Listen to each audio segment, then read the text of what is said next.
Okay, chapter 4, here we go. Before the day was over, the pleasant weather gave way to rain. In an hour, the wagon cover was soaked, and if one touched it, drops of water came through to drip on whatever lay beneath bedding, clothing, or an upturned face. The canvas was old and mildewed since Papa had bought it years before when the family first moved westward from Ohio. When it was wet, the smell was sickening.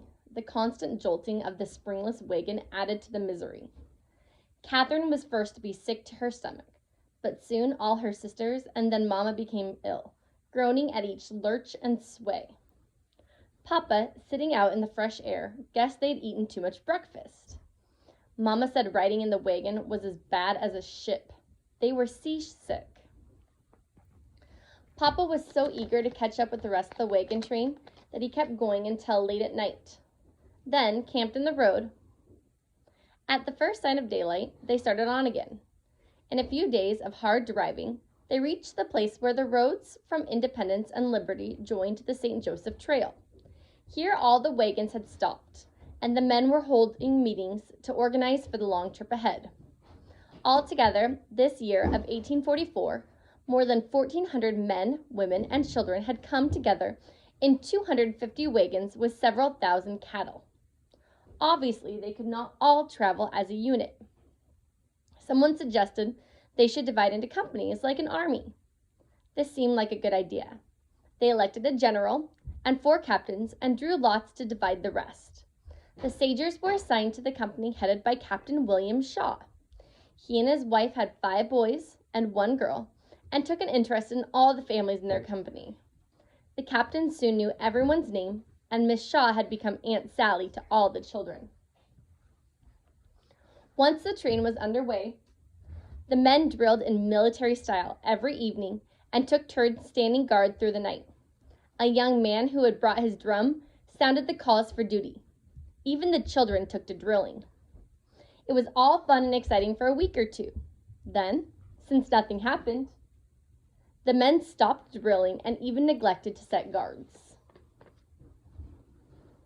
One morning, a number of cattle went missing. Captain Shaw studied the tracks in the dust and said Indians had come in the night. Those who had lost cattle leaped onto horses and set out to find them, but it was no use. After this, everyone was alert to the least sound that might mean an attack. Late one evening, when a gunshot crackled, the whole camp burst into an uproar. Papa leaped into the wagon, grabbed his gun, and rushed off into the darkness, with John and Frank close behind. Louise and Matilda began to scream. Catherine and Elizabeth, still feeling weak and sick, peeked under the canvas cover, but, dissatisfied with what they could see, crawled out to the wagon seat. All around them in the darkness, the men were rushing toward the source of the gunshot, crying out the fearful word, "Indians!" "Catherine, Elizabeth, come back inside," Mama commanded feebly. But the girls were too excited to obey. Suddenly, far off across the campground, came muffled laughter, mingled with swear words neither of the Sager girls had ever heard before.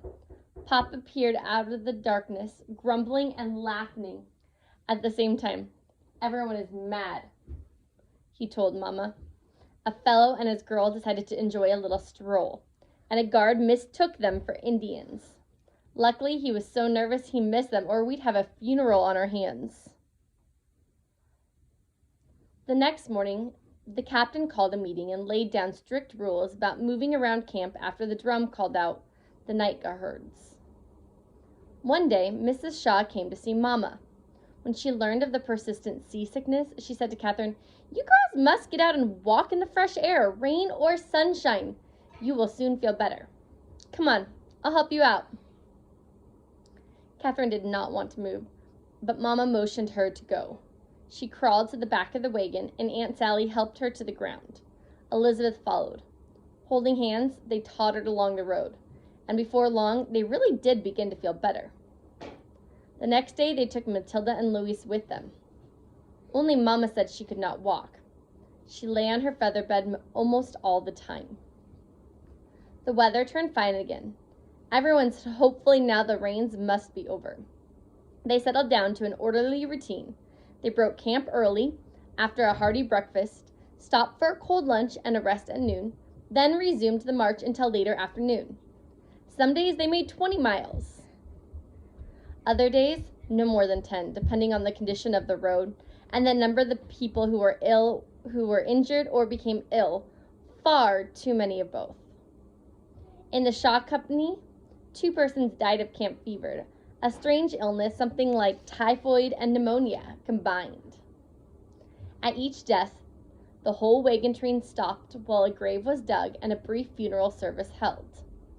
In spite of the gloom cast by these unfortunate events, the train moved forward, and people soon recovered their high spirits. On warm evenings, fiddles, drums, and mouth organs tuned up, setting young feet to dancing. The evening became a medley of music, whirling calico skirts, snapping fingers, and laughter. Catherine and Elizabeth were allowed to sit on the wagon tongue for a while and watch, but Papa stayed in the wagon with Mama. Catherine guessed she must be sick, but when she asked Papa, he said, "No, she is only very tired. She will be all right after a while." Catherine cooked the breakfast mush, and sometimes the evening meal as well. Her brothers kept the fire going, and Elizabeth unpacked the dishes from the big basket. Afterwards, they washed and dried them together, then repacked them for the next day. Sometimes Mama came out to eat, sometimes not. She hardly paid any attention to them. So they spent a little time in the wagon, but ran, screamed, played, and fought with the other children, as wild and unrestrained as young animals. One day, in the middle of the morning, Mama called out to Papa, "You'd better stop, Henry." He drew the wagon off the road and yelled to John and Frank, who had been walking a little way ahead, to unyoke the oxen and lead them back to the cattle column. Looking scared, they drove the oxen away on the run. Papa lifted out the 2 small girls, sent Elizabeth to bring Aunt Sally Shaw, and said to Catherine, "Take Matilda and Louise away somewhere." Catherine stood silent and bewildered. What had happened? Was Mama dying? Captain Shaw rode along the line, shouting that the train would stop for the day. Aunt Sally ran up breathless, followed by Elizabeth, who looked as frightened as Catherine felt. Aunt Sally beckoned to them. "You girls take the little ones over to our wagon. My daughter will give you some dinner. You stay there until I tell you to come back." All the way to the Shaw wagon, Catherine was aware of women standing in small groups near the halted teams and of children staring at Elizabeth, Matilda, Louise, and her.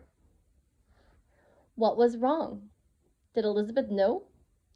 She looked sideways at her sister, but she walked with her head down, eyes on the ground. Catherine wanted to ask someone if Mama was dead, but she did not dare. Obediently, she and her sister sat down in the shade of the wagon and ate the beans and bacon offered them. Then the Shaw girl went away and left them alone. The May afternoon was warm and sunny, the prairie bright with wild flowers, pink, blue, and yellow. Catherine led the way to where the flowers were thickest. She and Elizabeth braided them into wreaths for their little sisters, then coaxed them to lie on the grass for naps. For hours, the 2 of them sat silent. Catherine had never felt so lonesome and neglected in all her life. She wanted to talk about it with Elizabeth, but somehow she could not. The sun was sinking when she heard Aunt Sally calling and ran to her wagon. "You children have a beautiful little baby sister," she said. "You may go see her if you are very quiet. Your mama needs rest." A baby sister? Another little sister to be dressed and undressed, thought Catherine. She did not want to see the baby, but Aunt Sally stood there waiting, and there was nothing else to do. She started toward their own wagon, the others trailing behind her. She climbed in and slowly crept along the floor to where Mama lay, smiling weakly. She drew back the blanket from a tiny, red, wrinkled face and said, "Isn't she sweet?" Catherine thought the baby very ugly, but of course she could not say that to Mama. She whispered, "She's awfully little, isn't she?" "About the size of all my babies." "What are you going to name her?" Catherine inquired. "Papa has a sister named Rosanna. I thought that would be a pretty name for her." "Hello, Rosanna." She touched the doll-like hand, and little fingers curled around one of her own. Something seemed to clutch at her heart. "My little sister," she thought. and loved her. Write it in the Bible that she was born on the 31st of May, Mama whispered. Elizabeth came in next, then Matilda, both staring at the baby but saying nothing. When Louise saw the baby in Mama's arms, she began to scream and kick. If Catherine had not held her hands, she would have struck at the tiny red face. Take her out, please, Katie. You have to sleep in the tent with her, and try to keep her quiet. She's jealous, but she will soon get over it. John carried some blankets and a straw tick to the tent and made up a bed for the girls. He and Frank said they would sleep under the wagon. Mama would need Papa with her. Matilda, always a peaceful child, snuggled down by Elizabeth and promptly went to sleep. But Louise sobbed and cried and tried to break away from Catherine until she could fight no longer. She subsided in a small heap of misery just inside the tent flap. Too tired to try to move her, Catherine tucked a blanket over her and went to sleep herself. She had no idea what time of night it was when she was roused by the smell of smoked and scorched wool and the sound of a children's voice wailing, "Mama, Mama!" Immediately, she guessed what happened. Matilda had wakened and startled to find Mama. Dragging her blanket through the embers of the campfire, Catherine screamed. John and Frank leaped from under the wagon. Papa burst through the open canvas cover, and together they put out the fire. "It's no use, Naomi. I'll have to sleep in the tent. If you need me, call good and loud." He lay down across the tent opening, and Catherine once more held the shrieking Louise until she finally sobbed herself to sleep.